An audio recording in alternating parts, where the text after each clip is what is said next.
For my daughters whom had no direct uncles in their lives, they do have one uncle that lives far, far away. They are still yet to meet their Uncle Sal at the time of this writing.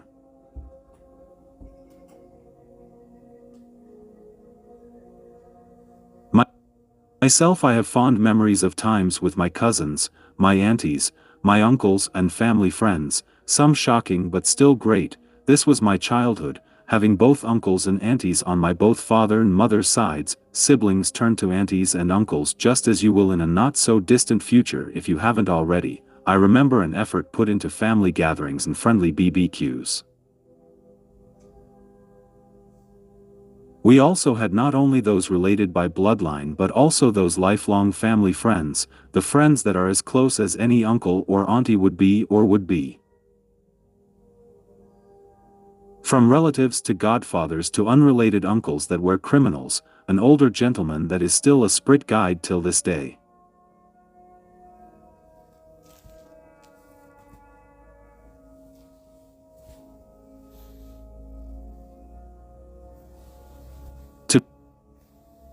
People close and loved, I share these memories before my abilities to recall the past fade as I age and I become frail. Anything a strain to remember, the details fade, yesterday no longer matters, the fading names of remembered faces embed themselves into my soul. Don't be saddened, my brain will falter, disintegrate with age and naturally with time, for no man is immortal and I wouldn't wish immortality on anyone. For death I am unafraid, my fears lay in leaving no legacy. Nothing for the ages to remember me by, the stories I've told fading into a void, so please remember me with a feeling of enlightenment, with love, with soul. Remember a story to pass on, remember being together inspired by my cheeky ego. So without further ado, my family of uncles told in random order, some shocking but all true, told as an adult from a child perspective, the best I could remember and truthful from my account. Aunties and uncles. Father side, Michelle, Gregory, Mark, father, Penelope husband Arthur, auntie Robin husband Paul. Mother's side, mother Vian, Kate husband Russell, Matthew wife Tracy, Natalie husband Pirate. Grampsy, kind old fella. None blood, Uncle Begsy. Godfather James Madison. Purdy, Auntie Marg, the real Auntie Marg. Auntie Nat's husband Pirate. Auntie Kate's husband Russell. Dave Mum's boyfriend. I digress. Dave, professional bum and Mum's boyfriend later in life.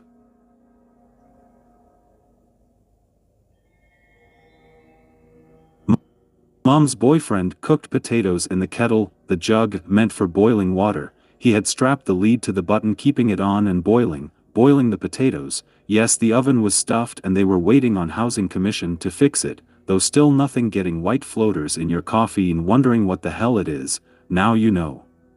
Potatoes. I prank scared him once, almost killed him with a heart attack. It was just a hanging dole and a burning stove, but still he did shit himself thinking it was ghost.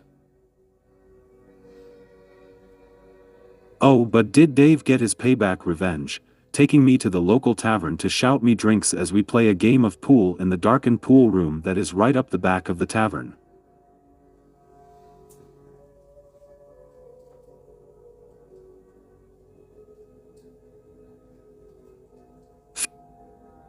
Feeding me one bourbon and cola after the other, I could barely keep up. He was pressuring me to be faster, hurry up, he was saying, from 1 to 4 then 8, I couldn't handle any more, so tell him so, and he states, now, Skull, be a man.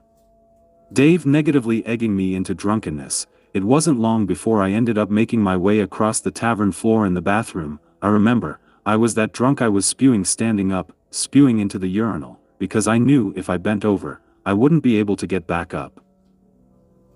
I was dizzy. I couldn't see straight, really it's like I wasn't able to focus, and when I could I felt like I was going to and did, spew all over myself, all over the urinal. I was so embarrassed. I'd never been this drunk before. I was still only fresh 18. A few minutes later, somehow, I gathered myself, I wash my face, then Dave comes in and convinces me to come back out, everything will alright.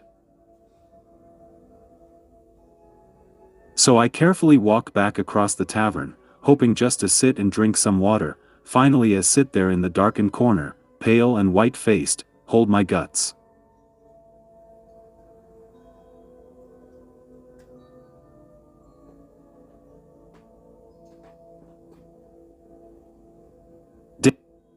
Dave returns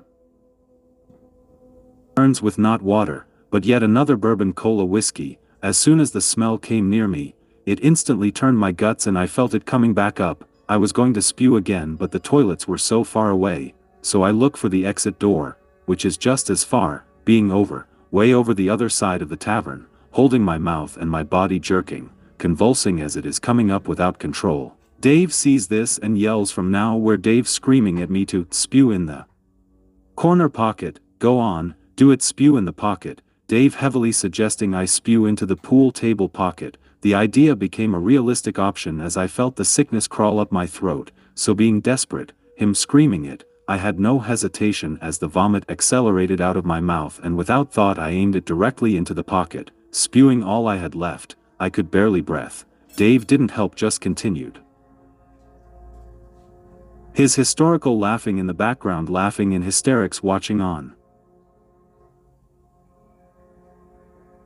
Oh, my God, I thought I was going to die, the dizziness only getting worse. Just as I sat down on the chair behind me to catch my breath, all my limbs lost and weak, I could barely lift my head when two young fellas come over and ask Dave to use the pool table, to which Dave says, yeah sure, go ahead.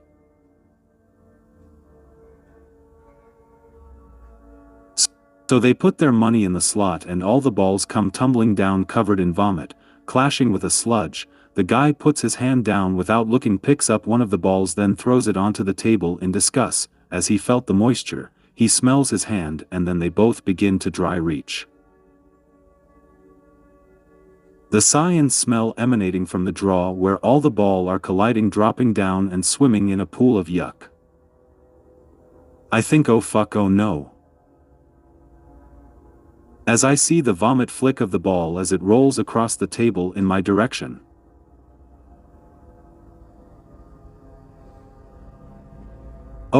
Oh shit, I'm about to vomit again. Dave hurls me out the door into a taxi cab. I just remember him saying, oh shit, it's time to go, before throwing me into the taxi. Limp and weak, I stumbled in the taxi cab. I don't remember getting home or the day I felt better, seemed to be sick for weeks after.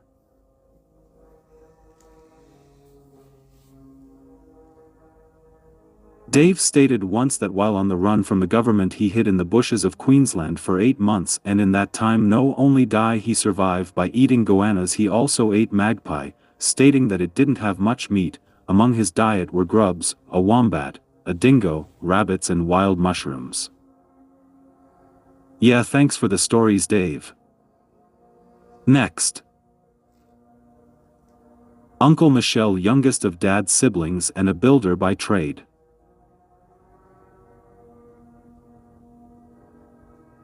The Three-Fingered Bandit, a Harley-Davidson and a Prepanoate member of the Comancheros. He held the title of Sergeant of Arms. I didn't know what that meant at the time, literally the person in charge of weapons distribution, usually not only weapons but other contraband. He wanted out and traded his bike and his colors for clean resignation and a parting with a celebration topaz tribute to his efforts as the Sergeant of Arms.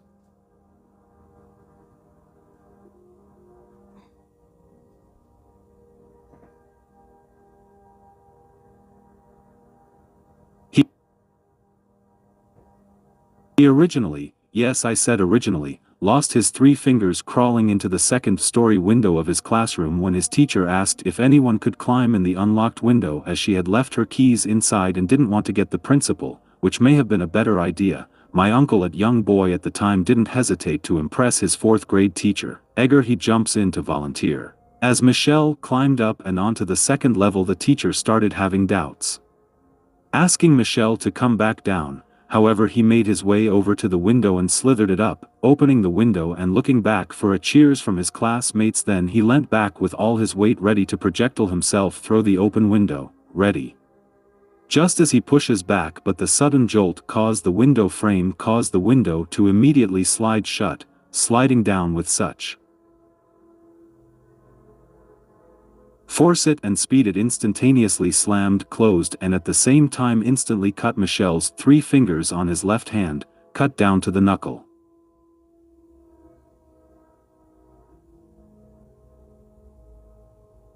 He said he remembered having grip of the widow shelf and he just fell back onto his butt with all his weight knocking the wind out of him, and he looked down at his hand and seen it was bleeding, a lot. Then, holy shit, I'm missing 3 fingers, that's cool, stating before fainting and passing out on the second ledge, where an ambulance was called and 2 of the 3 fingers were reattached. The third index failed to heal and became dead within a few days after the operation. Michelle awoke from an induced coma a few days later and went home groggy but alive.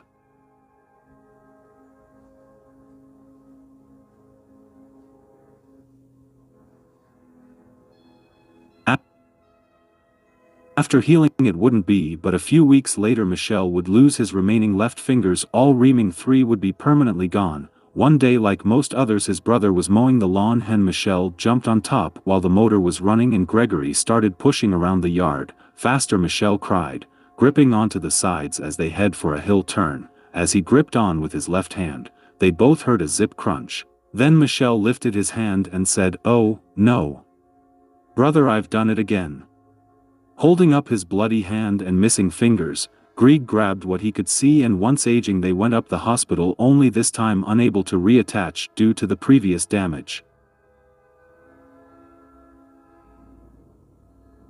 His numb stubs always made good stories, no of them true but all well told. He also had a knack for party tricks and always blamed his fingers getting stolen by a crocodile, because he once smiled at one and it bit them straight off. Thanks, Uncle Mike. Next. Uncle Matthew, mechanic by trade, godfather by nomination.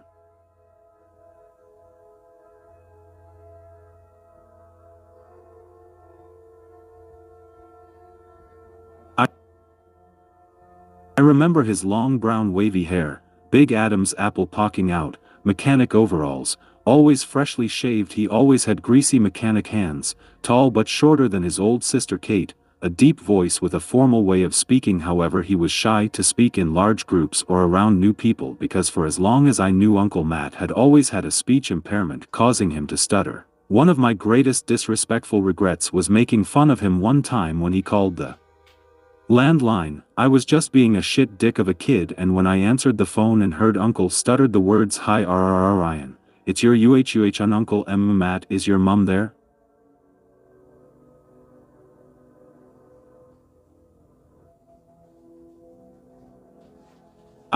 I was so rude and disrespectful when I mimicked him on the other end of the telephone line. I said hhhold.hh hold ohoniiiljujjjgust just ggggg get hhh her ffffff for yoyyou. What a shitberg of a kid. I apologized later when I was informed of how insulting and disrespectful I was, by my mother explaining the fact I had just made fun of an older family relative that suffers with a disability, and that if my uncle was to make fun of me having dyslexia, how that would make me feel. Instantly I felt remorse, embarrassed. I had just insulted my godfather, my uncle, for something he has no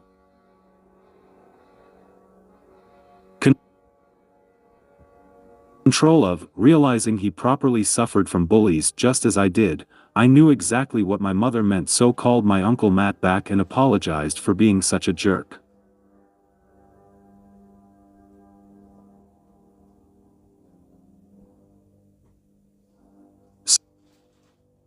So Uncle Matt, being a mechanic, he took us on some pretty cool adventures with hot-up race cars and dirt bike doubling through his vast rural property. I remember the cool racing car was yellow with black race strips and 2-bucket seat with one rear set that I was privileged to sit in once as we raced around his property's dirt track and surrounding public vacate roads. One time he took us for a dirt bike ride and the material of the helmet covered my face as he took off. We rode for about a half before he heard me saying I couldn't see anything. I just remember gripping on real tight and hoping I didn't fall off.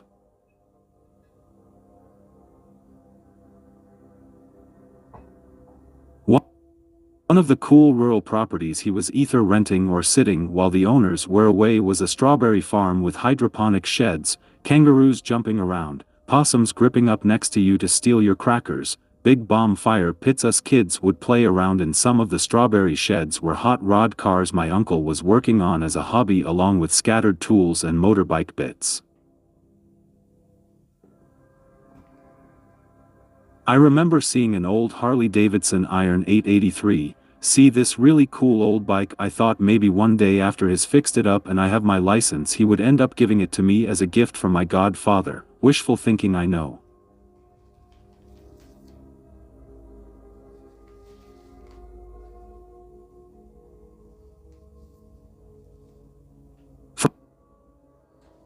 For my Christmas, my godfather Uncle Matt gifted me with 3 copper $5 coins in a white silky preservation sack with a black drawstring so they didn't fall out. I was pretty stoked, and so over the new few weeks I would reach up to the top of the glass cabinet where all the trophies and assorted ornaments were kept and pull down the silky sack and play with the 3 coins for a while before returning them back up onto the shelf, thinking how cool they were and that one day they will be worth heaps and heaps of money, maybe even enough to buy my first house, fantasizing as a 7-year-old about being big and rich one day. It wasn't because I won the lottery, used blood money or sold drugs, it would be because of hard work and the coins were a booster to my success. But this wasn't to be, as one day when I went to check on my coins I reach up and feel around, I couldn't feel them there. Oh no. In a panic I drag a chair over to the cabinet, standing on it in frantic search for my coins. Then I see the empty sack discarded up the back of the cabinet. Oh no, we've been robbed, I thought to myself.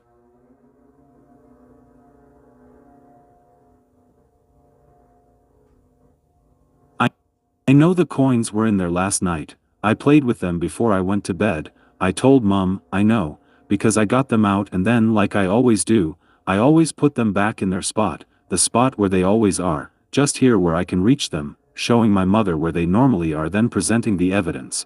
I showed her the empty sack with a devastated expression to go along with the tears welting up in my eyes. Who would do this, Mum? Who? I asked, wanting to find the criminal and bring them to justice. At this point I was still thinking we had been robbed during the night, but after a minute I realized nothing else was missing, the television still there with the VCR, all the fish still in the fish tank, all the other ornaments still there. Actually it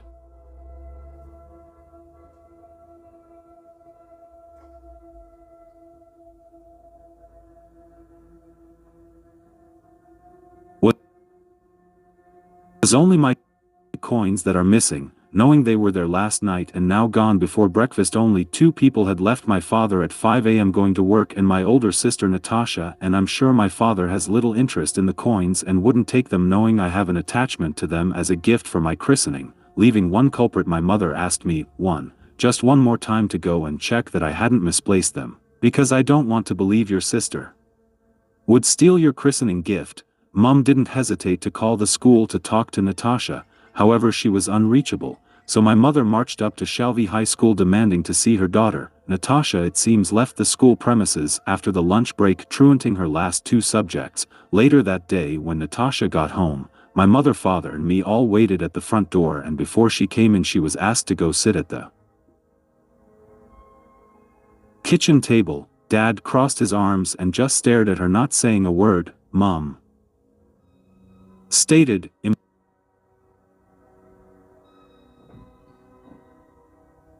I'm only going to ask you once, did you take your brother's christening coins that he got from Uncle Matt? Without any hesitation she answered, yeah, I did. So what? Admitting to taking the coins, questioning why it's a problem. I felt relief, but then Mum asked, "Where are they now, Natasha?" I was shocked and devastated when she replied, "I spent them." Stating without remorse, cold as an ice. My mother, also shocked, asked instantly, "You spent them? Spent them on what, Natasha?"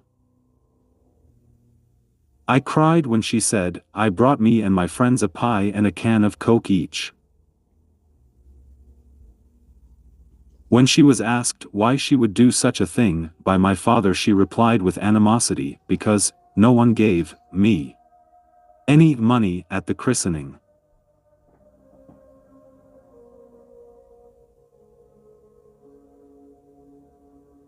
My mother said it wasn't meant to be used as money, it was a gift that would have value in the future. Natasha really didn't seem to care and shrugged her shoulders and sat there. My mother was just as devastated as I was. This was a gift from her only brother to her only son, so without a moment to spare she marched up to the school demanding the administration office to speak with the canteen ladies immediately. Some whom stated they remember seeing the coins and thinking it was strange, but processed the cash as normal, and all profits were taken to the banking exchange in the early hours of the morning. My mother tried her best to find the coins but was unsuccessful, and being an item of short supply there were no replacements of the 3 $5 Mint Anzac commemoration copper coins available. What a devil child. Her later life didn't get much better.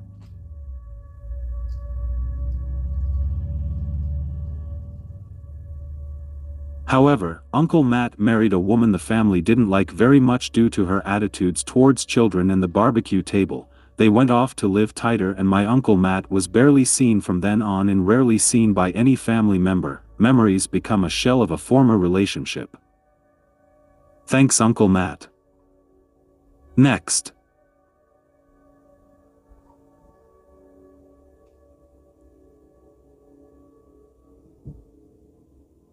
Uncle Gregory, forever blessed with good looks and charm, a professional tattoo canvas for most of his life. He was always lucky. Being at the place with the right people came easy most of the time for Gregory, having 2 different marriages and fathering 6 children that all love and adore him for who his is to them. Being a father, something I will always admire. No matter your woes, your children will love you unconditionally. Uncle Greg's tattoos cover him from ear to foot, from inner ear to outer thigh. There wasn't a spot that was shy of a tattoo's ink.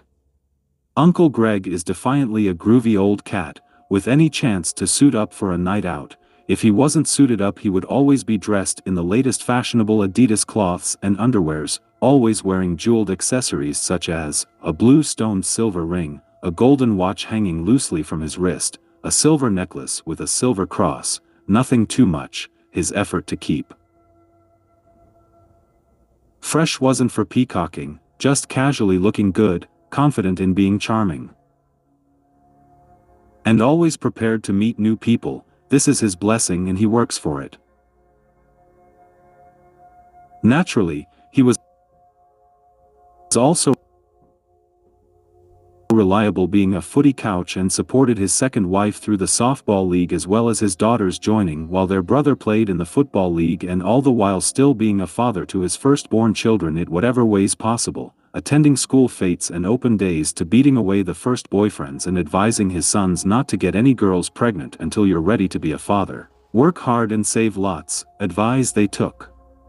For a successful first step into independence. With high big blue eyes, he resembles his own father Peter, a cheeky smile that buffs up his checks and he smile through the wrinkles around his eyes, his endless smile champion in every photo, only further proof that he has a legacy in the making. Through memories of his life will those close to him feel enlightenment. The only regret I think he may have at this moment would be not spending more time together. Together as a family, as the Brassington family. As time passes on, a once youthful ideal grows gray and shakes as he extends his hand for warm manly embrace as he always had, only this time you feel the frail bones and life-fatigued body. "It's good to see you, my nephew," he states while shaking my hand with both of his own, a manly embrace at his sister Penelope's funeral, a dreadful reminder that no man is immune from time. Age is an infection and memories its remedy. Leave as many as you possibly can. Thanking you, Uncle Greg.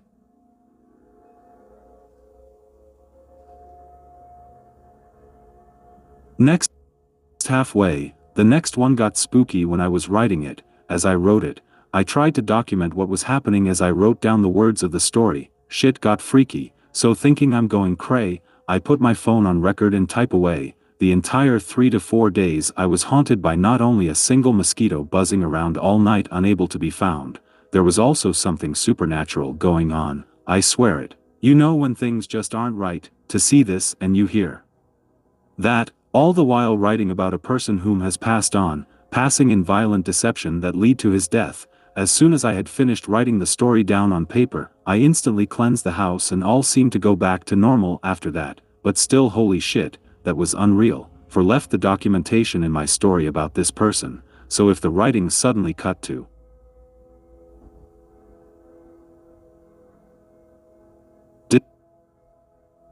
describing what was happening around me at the time, I'll try to make sure it stands out to save any confusion. I wanted to leave the events in there for you to experience with me at the time of remembering and writing about this person and their influence on my life and the lives around him, and describing great moments and events filled with terror had brought the energy to my door. From start to finish there was something else present and growing stronger in my apartment. First bizarre, then weird, then holy shit, can I really hear that?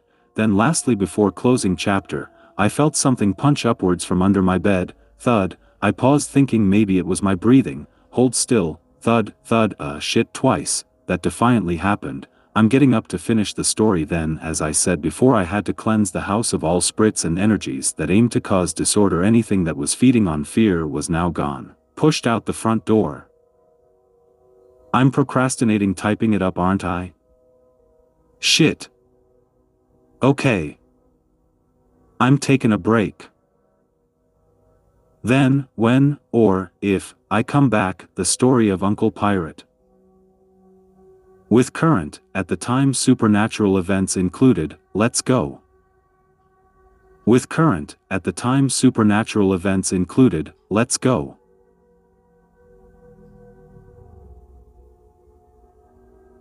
Okay, it's taken me a few days to build up the courage to continue writing about this uncle. It's not bring up his character that frightens me, but it's is and was the paranormal events that start to accrue whilst writing about this uncle, bring up his personality, conjured his spirit and his essence begun haunting my home. Driven to document, I immediately began writing everything down as it happened. It was spooky and for many happenings to be coincidence. Once finished, the house was cleansed of any non-living entity, driven out the door with love and light white as clouds and be blue as the sky, with the smoke of sage chanting, I am love, I give love, I receive love, go towards the light or fuck off. I am love, I give love, I receive love, go towards the light or fuck off. I am love, I give love, I receive love, go towards the light or fuck off. I am love, I give love, I receive love, go towards the light or fuck off. I am love, I give love, I receive love, go towards the light or fuck off. I am love, I give love, I receive love, go towards the light or fuck off. I am love, I give love, I receive love, go towards the light or fuck off. Then bof, rattle, swoosh. It was gone. I felt something leave, an energy, a gust of wind being sucked out the front door, the sudden swoosh, pushing me to the tips of my toes as I'm pushed forward forms something rushing out from behind me and out the door, like someone pushed past to rush out, but there was nothing solid, no mass, just a gust of large bulking dark energy, finally gone.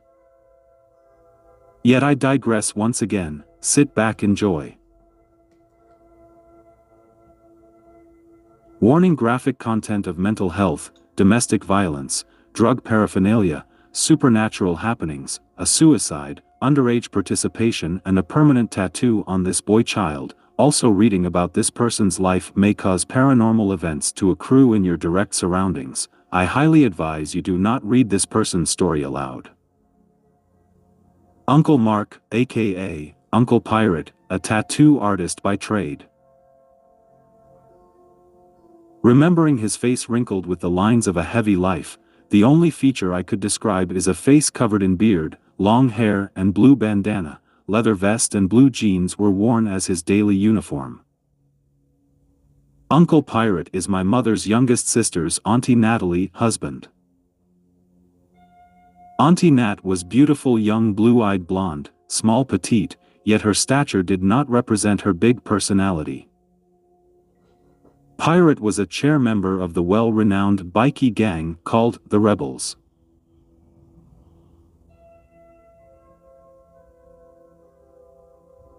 The gang is a very large group of Harley-Davidson enthusiasts, whom on occasion would dabble in organized crime and criminal accuracies, mostly to feed the family and fuel the bikes funding clubhouse events, off-rater income, profits, sales and exchanges assisted men and women to maintain businesses they fight to keep open, fighting for their family to eat, fighting to have the freedom to do the things they love. They are the ones that would risk anything to keep those things they held dear, fighting against a government, a parliament, an army of military might, the police that keep us pacified, rebel against the authority beating you into place, into a workforce of drones, mindless laborers, vaccinated into conformity, and if you're non-compliant you are excluded from society, fined into homelessness, jailed with brothers that have long lost a lust for life, no willpower, no love.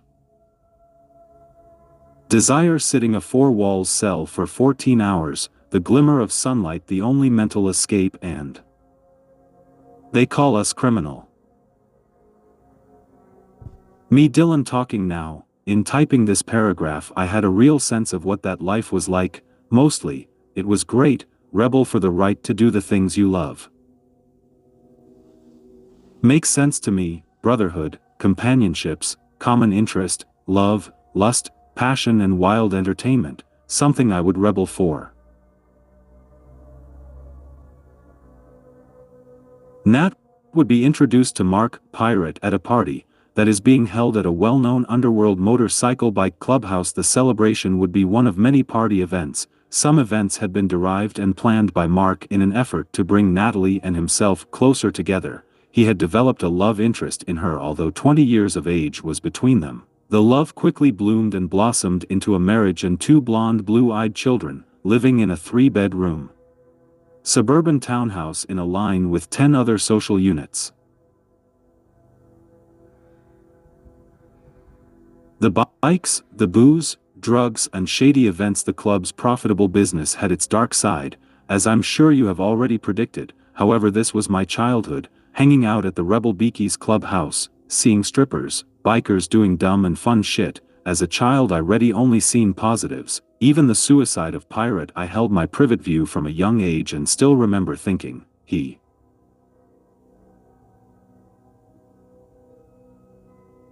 was a bad man. In the family, Auntie Nat and the children, Nadine, Jean, Shane, David Goodwin were better off without him. Not that I would ever wish anyone to live without their father. Mark Pirate done some terrible and unforgettable acts, some from love and others of pure hatred rage. I know now, he hated himself most of all, something he could not accept about himself when he looked into his wife's eyes. A reflection of his weakness, that grew into hate, a hatred of what was and what he had become, influenced by the popularity of his growing portable tattoo business.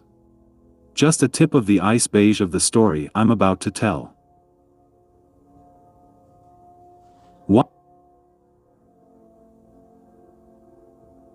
Once whilst sitting on my uncle's lap at the kitchen table, trying to be one of the big boys, as they drink beers, smoke through a plastic bottle they call a bong and mull bowl, the cigarette's burning red tip waving around through the dimly lit smoke-congested room leaves of an luminous trail of red beams, I'm soaking in the atmosphere, thinking, fuck yeah. Hanging with the adults. How cool is this? I'm painfully awoken from my smoke-hazed daydream by this overwhelming stinging sensation on the back of my hand. I look down to see that, in his drunken state of expressing a point in the conversation, he slammed his hand down onto the table, without realizing my hand was resting in the same place or neglected to see my hand there. His lit cigarette slamming down into out on the back of my hand, stabbing ambers into my flesh, ashes stubbed out with the stench of burning hair, the hot amber flying everywhere at the same time of his radical expression.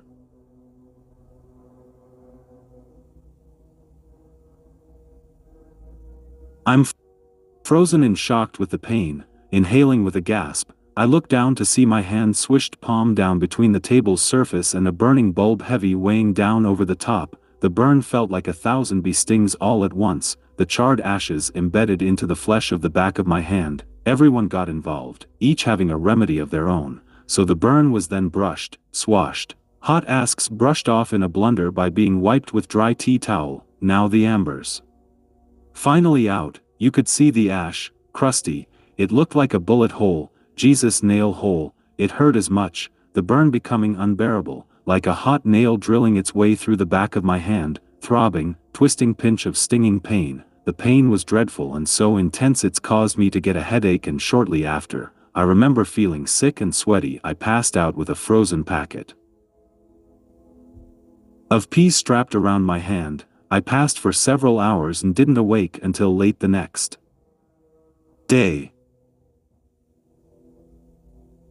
As I previously stated, Uncle Pirate had a booming tattoo business as a well-renowned artist among his peers and other tattoo professionals. The idea of having a portable and mobile tattoo business had been an idea that became a practical and profitable company with a great reputation.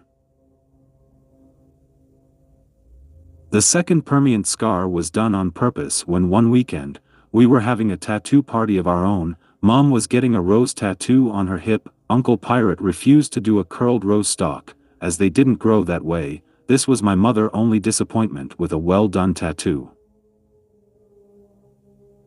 After he had finished, I approached him stating that was cool, uncle.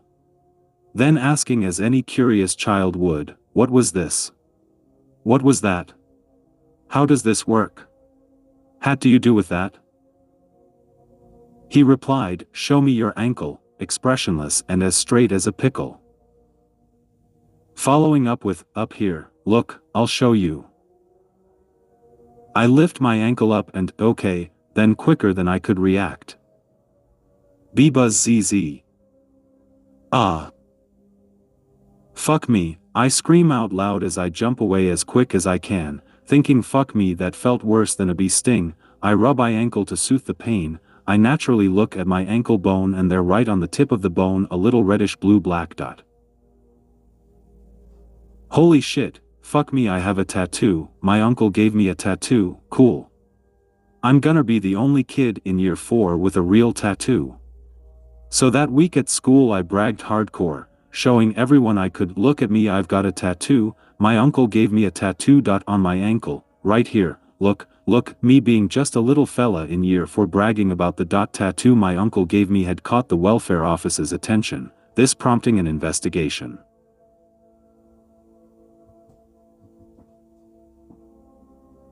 Real world. When writing, I can seriously hear heavy metal music, full guitar, singer, drums beating, but the music isn't just out of earshot, so I can't quite make out the lyrics, but I do hear the singing. I sit still, in silence, trying to figure out where the music is coming from and what song it could be. Have I heard it before? I ask myself in searching for source. Swear to God, it's coming from the fan. The fan is on across the room as I write. Right now I hear music, like metallic but heavier, with a second singer in a higher tone singing comes in to sing chorus, with a thrashing electric guitar. Long high rock and roll styled with heavy metal, is one way I could describe what I am hearing.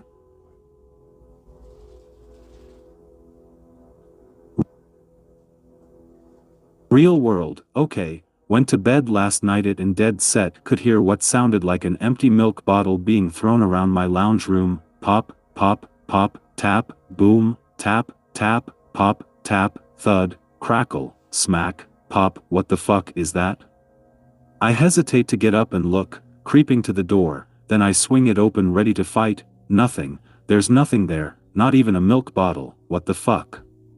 A strange feeling of an unwelcomed prescience was manifesting. I felt like I wasn't alone, but whatever it is small, very small. Still there's something other than me here in my house. the feeling is like a dangerous spider came in and you don't know where it went. It's here somewhere, my arm hair standing on end, but it's not goosebumps. Fuck this, I'm going back to bed.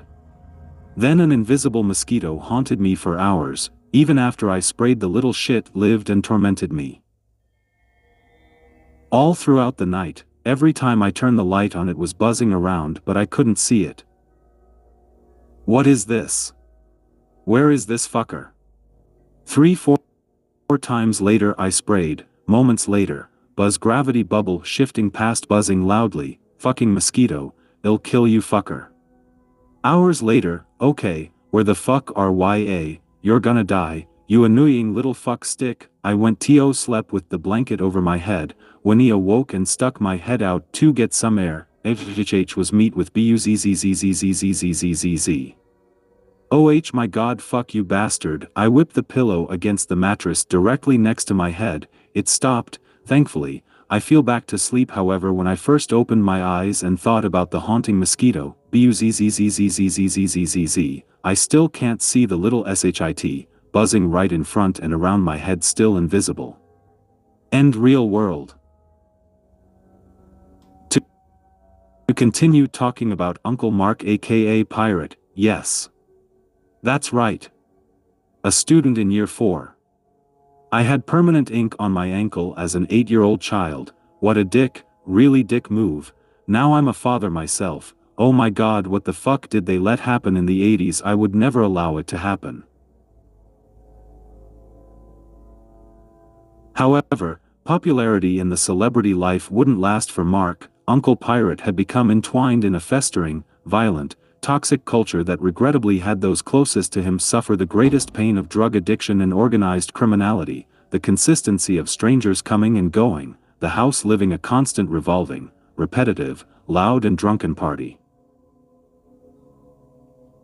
It wasn't long before factors such as this lead to my auntie wanting a separation, with all given right, but he wasn't going to let go so easy, the fractured mind of my uncle deriving deceptive plans and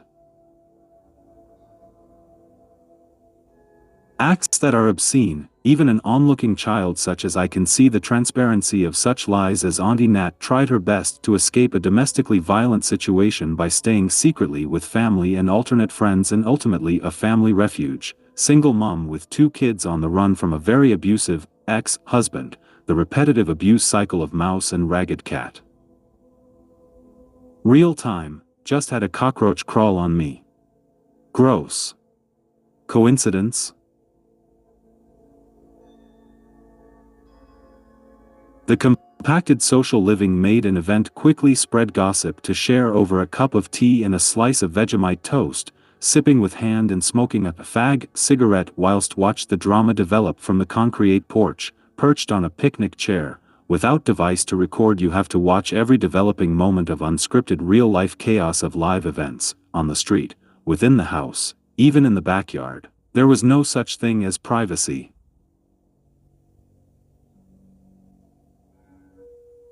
So it was quickly noticed when we were locked outside of Auntie Nat's house.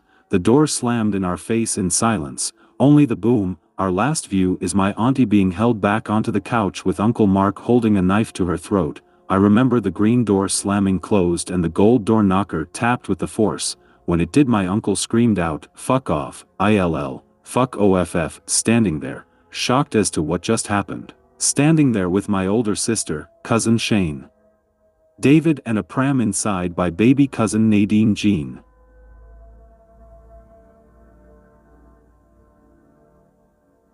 The door from 2 units up slowly opened and there stood Tennille welcoming us inside. Tennille, a beautiful girl 2 years my senior, opens the door. I instantly see her waving us over. I look to her and see her giant blonde curly frizzed hair, totally 80s style, big and goofy. From in the doorway she quietly directs us. I can't help to notice what she's wearing: a cotton white singlet nightgown with red frilled tips, her lightly freckled button nose, her height matching her elongated limbs and long pale neck, barefoot. I thought even her toes were cute, being long and nubbly hanging over the doorstep's edge. Wow. Did I ever have a crush? 8-year-old me was like, oh, yeah, I'm in love, whoop woo oh. Biggest crush ever, so much so that 1 year later I named my newborn baby sister in her honor, Tennille Eliza. Now my daughter carries the name Eliza as her middle. In honor of my sister/s, the second name carried on from my sister Stephanie is her middle name Jade. Maybe one day they will carry these names on.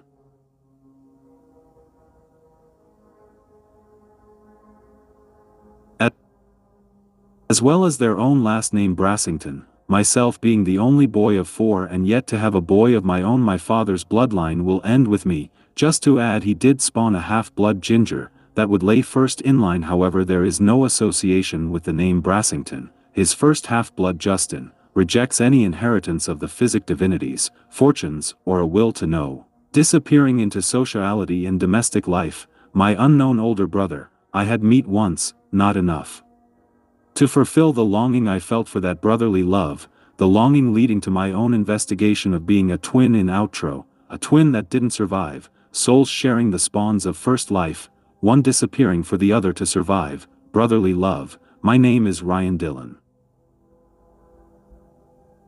We were all thankful, quiet and relieved to get inside. However, Auntie Nat was still in trouble and needed help. As I've expressed this, I was quickly claimed, soothed by Tennille's whispering voice. Tennille informing me that the police were on their way. I called 2 minutes ago, so it wouldn't be long before they're here. Here they are now.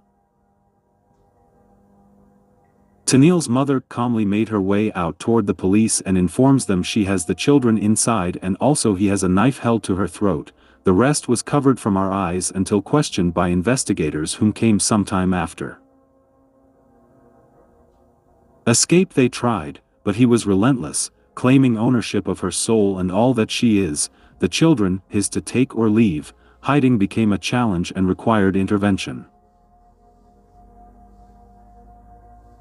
One of the fonder memories I have was at Uncle Pirate's 50th birthday party. I remember there was a camera recording and I passed doing his strongman flex, where somewhere recorded is me with my mullet flat top and black armless shirt the grandmother made on Harley Diversion glittering reflective sticker worn proudly by my younger mischievous self.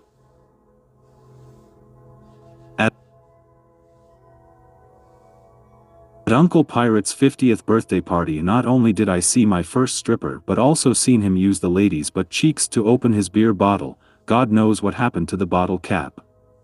I also what a part of 4-man trio planned on stealing the stripper's clothes once she was naked and on course it was your truly who made the first move, running out to the backyard to make an obvious dash towards the clothes. We see the nurse uniform laying unattended, as the lady is distracted playing with her crutch, yelling, "Dash and run," as we snatch up the underwears, uniform, shoes and hat, taking off with the lot.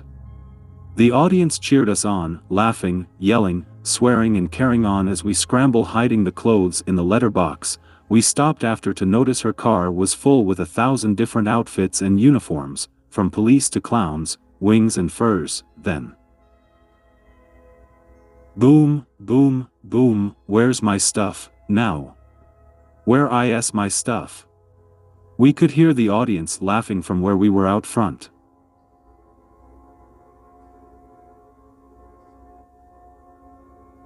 Boom, boom, boom, the lady violently swings open the screen door. The hydraulic hinge slows the door from swinging open with her rage, making her even angrier. She fights with the door to get out, still yelling, "I want my stuff, where's my stuff?" Once she manages to get out the door, stumbling forward, we realize she's naked, still, all her jelly bits jiggling, with nothing to hide behind. She was a bigger lady with it all hanging out, her mummer jugs exposed, thick thighs and public hair everywhere. Shock as she ran looking for her stuff. However, she didn't care, still in rage of her stolen items. Looking at her was not pretty or attractive, us giggling behind the bushes and her screaming for her clothes. We agreed the prank was now over, and also successfully funny.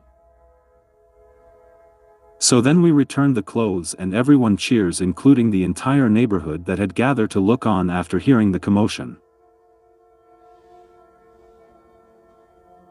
Darts at an unpacked clubhouse, just hanging out, being a kid among strange new things. exploring the clubhouse and the surrounding lands littered with auto parts in a rusted grave of Vertical's yard, keeping busy whilst the adults do their business thing. Always having my cousin Shane by my side gave me confidence, and we were never shy to try something new and dangerous. Shane and I were really close as children and only separated because of teenage dramas and adult life, he now with children of his own. Real world when writing. Strange happenings have been going on in the past few days of writing about this particular person. Freaky, spooky supernatural has become paranormal man. I'm actually a bit frightened. Bloody ominous things have been going on just like now. I've literally just now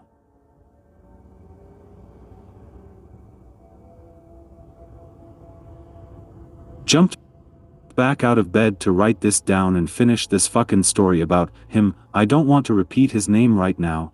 I'll tell you what just happened.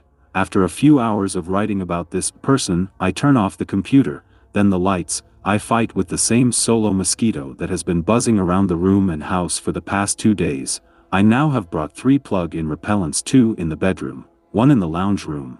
I head to bed and naturally lay down on my bed. I settle into the grooves just as relax, strike, kaboom. It felt like my heartbeat suddenly beat out of rhythm with a strike, a strain, like a bass boom through my torso from bottom to top as I lay on my back. Shit, what was that? Did just have a stroke, a heart attack? I pause my breathing and hold my body still, investigating. I lay still looking around the room with my eyes wide open and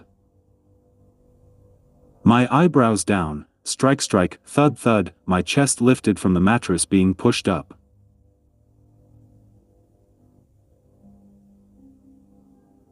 From beneath the base, something just pushed with what felt like a fist up and through the bed, but not the base as it is thick slates of wood. The entire bed shook as if you could imagine the flat mat being pushed quickly twice, shuffling up, push, push, then dropping back down, shifting the mattress back into the frame. The bed shook with the gravity of the downward force. The bed itself wasn't shaking. Fuck me, fuck that. So I jump back up here and now and document as above, and now I'm going to try and continue writing until I'm finished this story in particular. It's causing some super freaky shit, my dude, me lady. This is all for reals, I swear it. I just wanted to share it, as it's happening while I write. 16/3/22. Real world typing this up. I just got up and walked 2 steps away and the main lounge room light just flicked twice. Flick, flick. Coincidence? 07/4/22. Now an overwhelming obligation that I'm feeling to complete this story about him.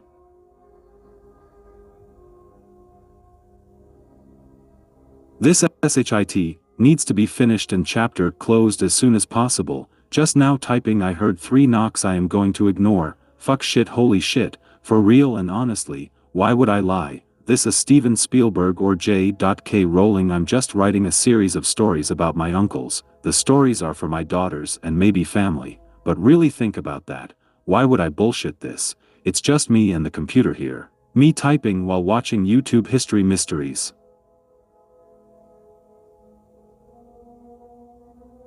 Shortly after Uncle Pirate's 50th birthday, the consistent passing of strangers in and out of the house and living the local celebrity life quickly fueled the determination for Auntie Nat to escape, her children threat, her own life in danger. The already violent situation had been magnified by her being caught packing a travel bag for her and the children. This was when us children were forced outside while my auntie has Bowie knife held to her throat. This event led to the opportunity to have him charged, however she did not and instead went on the run with her 2 children.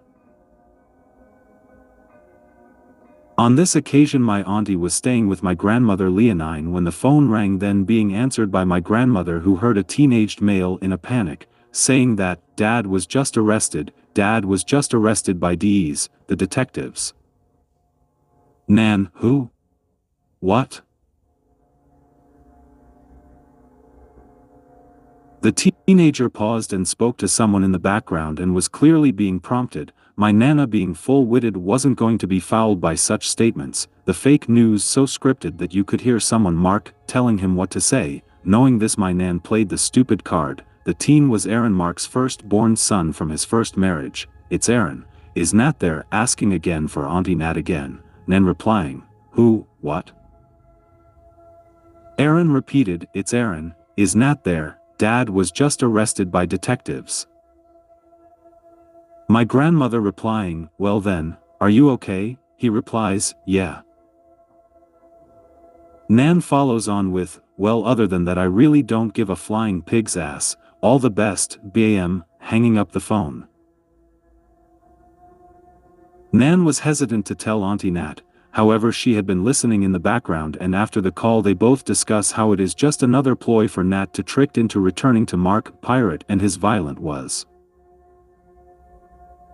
No one knew that this time Mark would make a decision that would be fatal in a diabolical plan to deceive and have the return of his wife in a last-minute savior to rekindled. A plan that failed and left him hanging from the manhole. Dead and alone. Real word writing. That heartstrike thing just hit me once, again, bam, through my chest, like an electric volt. So from my understanding, Uncle Pirate had tried every trick conceivable to convince and manipulate my auntie to come back, none being successful, and in his desperation he had tied a noose with a thick brown rope. He then fixed that rope to the manhole that was upstairs and to the left, just out of sight. He then wrote a letter to my Auntie Nat, put it in an envelope and placed it on the bottom stair.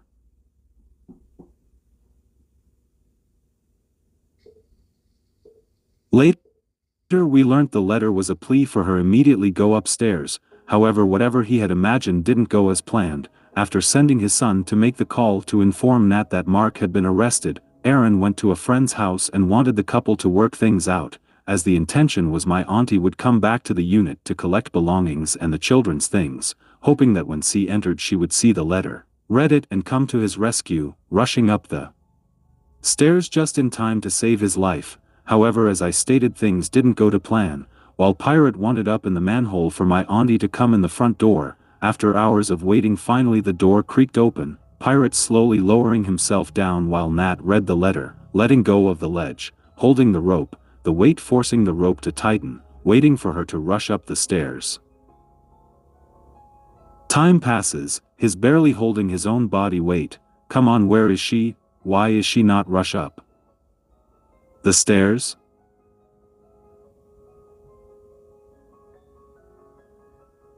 You see, Auntie Nat had no intentions of returning under any circumstance, and in this instance it was Pirate's best friend Wally that had opened the door unannounced as he always did. However, seeing the letter addressed to Nat, Wally turned around and quietly left. When realizing his could be interrupting any form of reconciliation, he simply creeped quietly back out the door. Uncle Mark had been mistaken and was hanging by a rope alone, within minutes giving in to his own body weight. He scratched, dug and tried to grasp the tightened noose that only drew tighter and tighter as blood filled his face. His eyes bulged with the strain and lack of blood flow compressing within his skull, his tongue forced through his grinding teeth, as the final breath leave his chest in a long heavy exhale.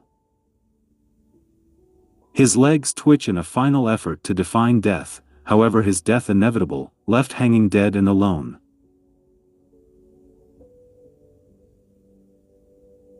For unknown reasons his son Aaron returned, and with his shock made addictions that confused all including investigators. When he found his father hanging corpse, he reacted by going the back pocket of the deceased and removing the wallet, taking the wallet downstairs and removing all the cash and leaving the wallet on the stairs next to the unopened letter. Aaron then went down the pub and consumed 5 to 8 beers and spent $1,300 of his now dead father's money on betting and gambling on poker machines.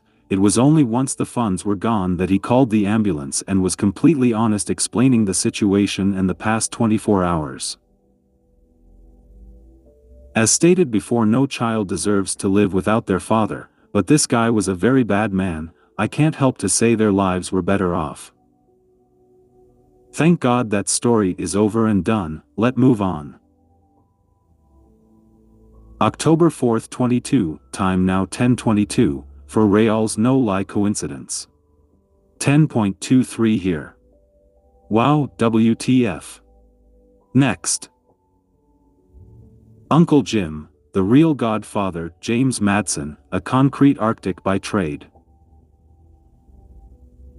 The godfather always being a close friend, over my lifetime and still till this day, not always face to face but many times by phone. Our conversations are that of a father and son.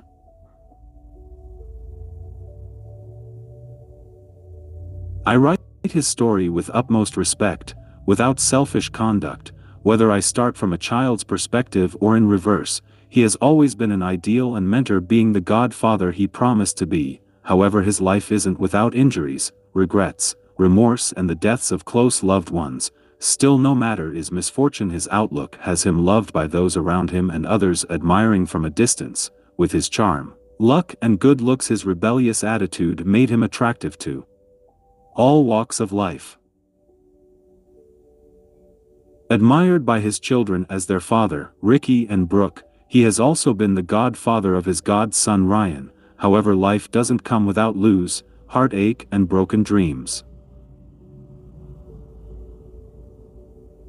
Uncle Jim grew up in the expanding regional western suburbs, plots of land fitted with houses out far west, the new development surrounded by bush lands and farms selling up to expansion, my family's buying up the new houses and then in moved housing commission buying up the remaining vacant lots and moving in broken families with drug habits and criminal tendencies.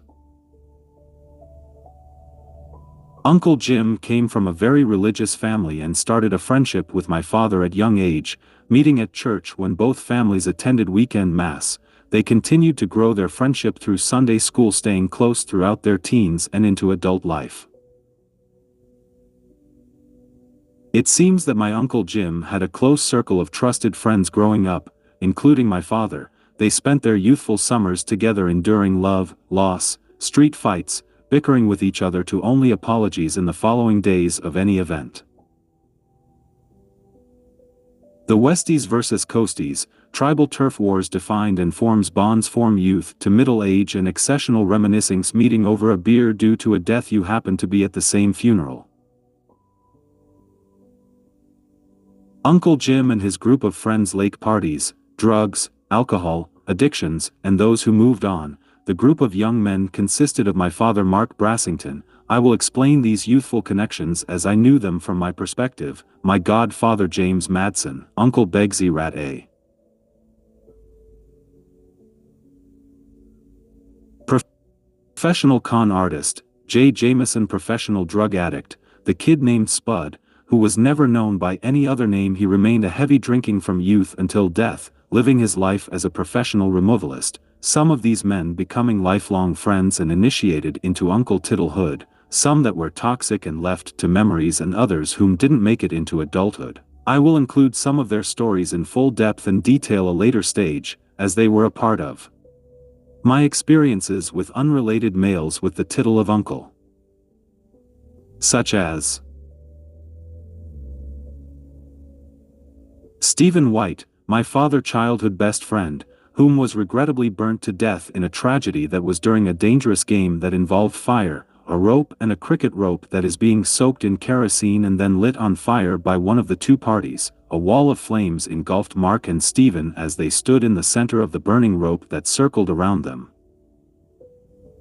Others I will continue to explain under the title of Uncle as previously explained.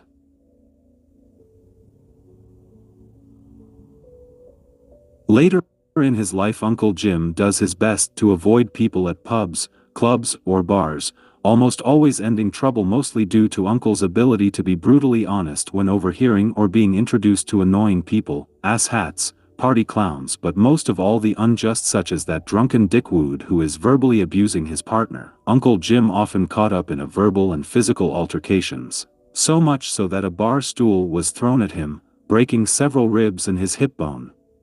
Not arguments for such avoidance. Uncle Jim always reminisce in a memory whenever we reunite. It was when I was only 5 years old and Uncle Jim and my father picked up a hitchhiker, a person asking for a lift by extending their thumb out to the passing cars.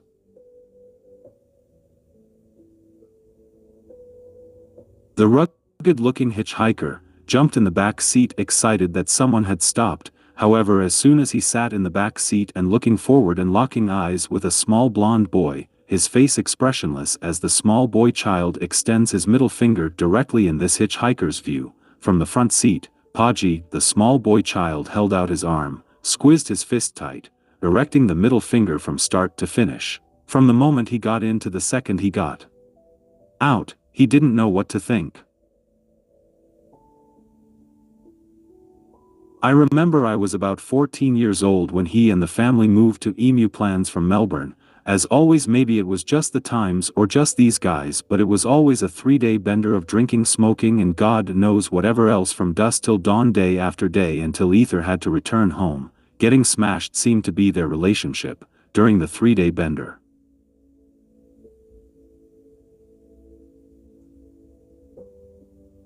Ricky, my uncle Fist, born of 2 children, had become enraged for some absurd reason. Ricky, being a chunky little fucker, screamed profanities, getting everybody's attention. His eyes bulging red, he balled up his rage, clenching his fist, and took charge at Uncle Jim. Ricky, like a small bull, nostrils flared, stomping forward with full force, his head down and using his weight, he charges at Uncle. My uncle stands still, arms folded with a smile on his face. What, even I'm ready for the connection. However, at the very last of moments, my uncle steps to the side in one quick swift motion, causing Ricky to go tumbling into the empty stack of plastic and clay pots, making an almighty crash, smash and a bang. As he recovered, everybody laughed as he ran inside crying in shame and embarrassment.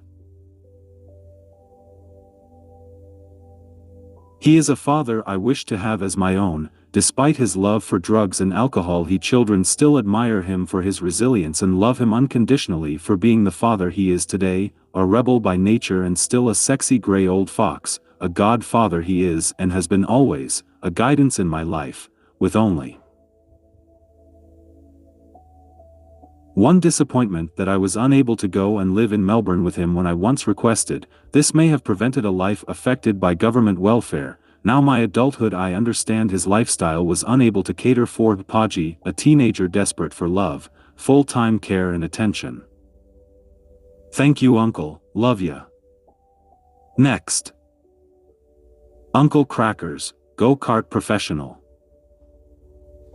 Born Charles Oxidale, a high-ranking member of the bikie gang known as the Rebels.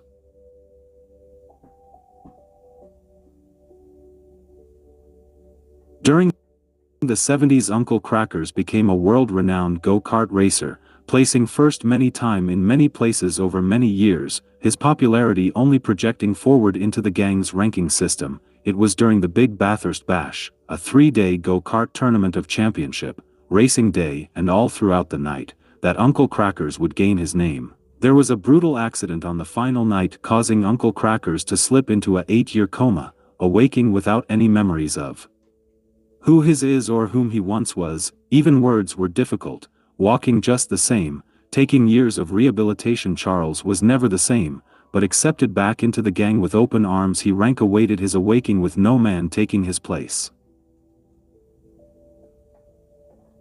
Crackers became a caretaker for my auntie Natalie after the death of her husband. This did involve more criminal activity and quick money situations, meeting strange people and being stuck in strange places. Stories to be told another time. Next. Uncle Begsy Rat, professional con artist, meaning he will convince you to believe what he wants you to. Uncle Begsy had a dirty old rat with a hat tattooed on his foot, and just make it obvious, his name Begsy was tattooed across the front of the same foot. A criminal at heart, he was always on the run, fixing his next scam, fraud or false bank card. From free hotel rooms to fishing boats brought with fake checks, it was always a scam within a scam, leaving innocent investors as scapegoats, as he continued the lifestyle of a free-living criminal. But as predicted, it wasn't long before all deuterated into a festering heap of shit, a lingering toxic pile of shit.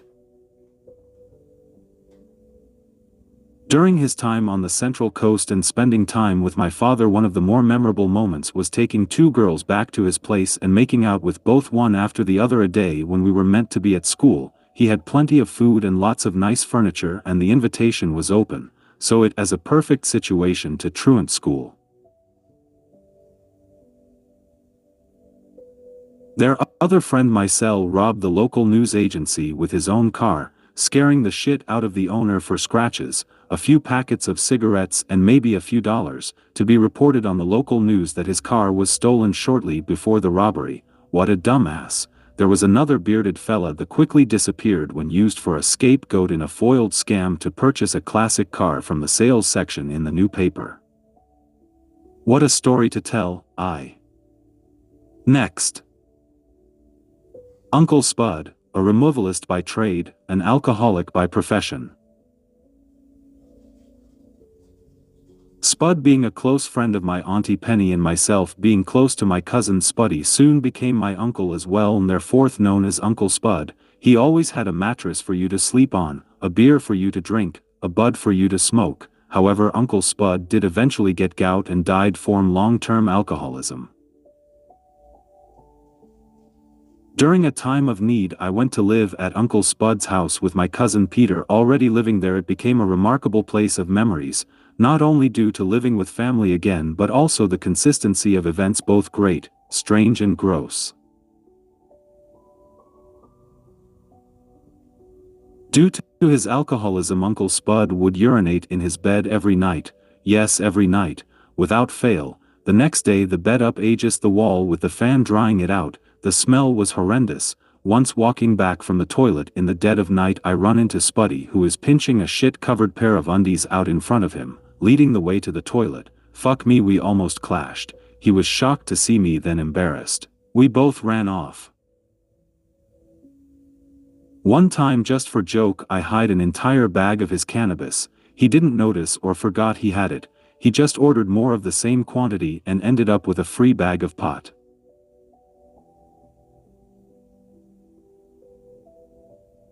Opening the fridge at least 100 times while I was there. Every time I opened it, I presumed the brown outline surrounding the door on the fridge was a rust line where the door frame had started to rust around the seal. However, stoned as a monkey on peyote, I made my way to the fridge for a chocolate yogo, but this time I stopped with the fridge door opened and my attention was drew to the rusted edges of the fridge's frame. My eyes drew closer and on further inspection I noticed small legs, then heads, bodies, millions swished into permanent position around the doors connecting on closing, ground into paste, a rusty compound that I stare at discombobulated. How is that even possible?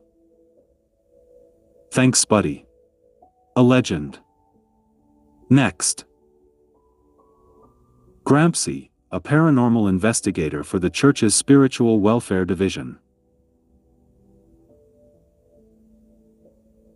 An older fella from the church whom would come to visit every week or so for a short time of my life, each time bringing gifts for my sisters and I, such hot rod matchbox cars and Barbies for my sisters. There was nothing suspicious about him, just remember he cared and was full of love. The house did seem lighter after his interactions, and I remember him years on to be a sweet elderly man, whom asked us about the ghost living in the hallway. Another story for another time. I remember you, Grampsy. Next. Uncle Russell, fisherman by trade. Thrown out with the carpet in a devastating and quickly processed divorce.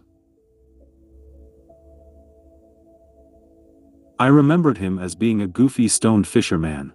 Once when the family was arriving he thought it would be funny to pull his shirt through his zipper, act like a TV character Uncle Arthur, in which he imitated well, as he greeted everyone asking for a hug, clapping his fingers to palm with his arms wide open. His embrace was hard to avoid. Funny bastard.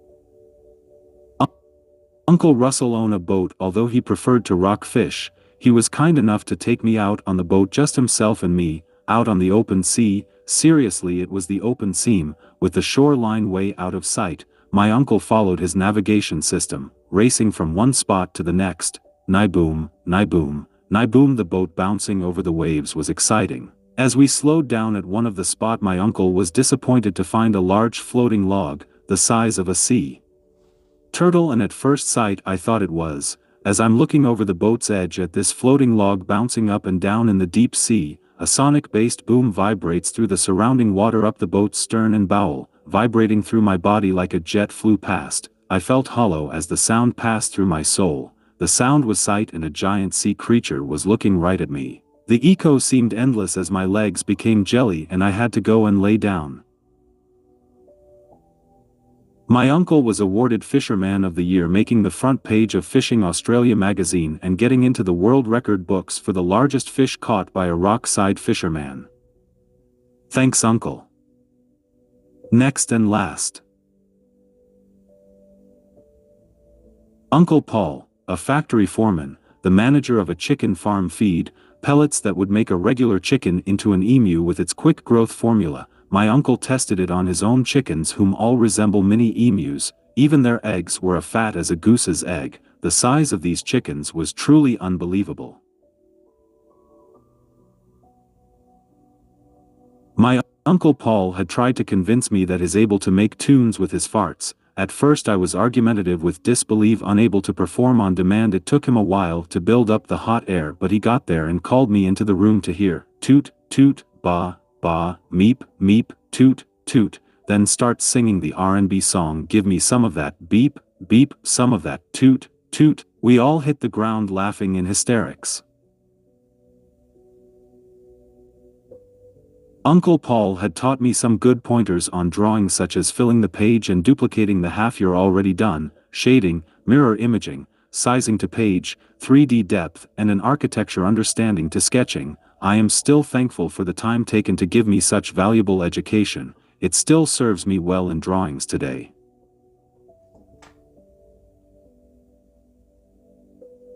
My uncle and his family was there in a time of need, desperate for a life of normality, while my father's life retreated in spiral of scams, drugs, and alcohol. They opened tear doors and took me in, treating me with this kindness any 15-year-old should be treated with, mentoring me with drawing knowledge, spending time to tell me stories of family history, and encouraging my hobbies with blessing of love. Still till this day this is their nature.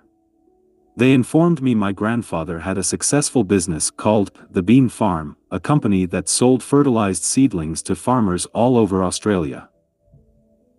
Auntie Marg, scary bitch. During the time Uncle Crackers cared for my Auntie Natalie, strange people appeared and disappeared. One of these people would gain the title Auntie Marg. I remember this lady coming into Auntie Nat's house, a high-pitched voice, immediately commenting on the clearing. It's dusty and more could be done, etc. I look up to make eye contact and I see this lady's eye sockets were immediately alarming. The flesh loose around the widened eyes. The bottom eyelids loose, daggy, floppy, I thought. What the fuck is that? Am I looking at a demon? The cray hair frizzed and uncrushed. I couldn't again make eye contact. It was freaky. Literally her eyes were hanging out of her face and no one else seemed to notice or care. She continued to pick at the undusted edges of the display shelf, as watch her long boots walk out the door. Thankfully that bitch scared the shit out of me. Now when I told my mother I was not held with comfort, instead ridiculed and laughed at, so much so it became a family joke where my mother would call 199 and it would cause the phone to return a call, my mother stating it was Auntie Marg on her way over and we had less than 5 minutes to clean up the house and our rooms, otherwise she'd be judging us with her scary eyes. The Turk worked for years. Many years later, at Auntie Penny's funeral, now all in their older age, they sit across from tables after the ceremony, sharing beers, reminiscing in stories of way back when. Without intention they regress to a mentally yonder age, revisiting memories of times soon to be lost in fading memories. After this visit to a graveyard to bury their eldest sister, we are all left to ponder, asking of our own fate. Always young at heart, but as stated previous, no man is immortal.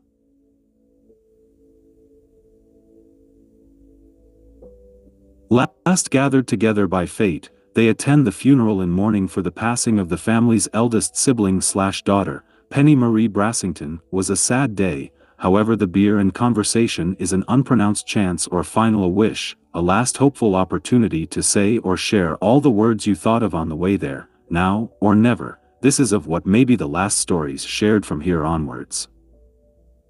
Written by Ryan Dillon Brassington.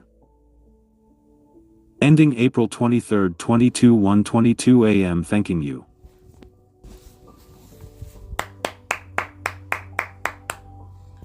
Please like, subscribe, do whatever you kids do these days.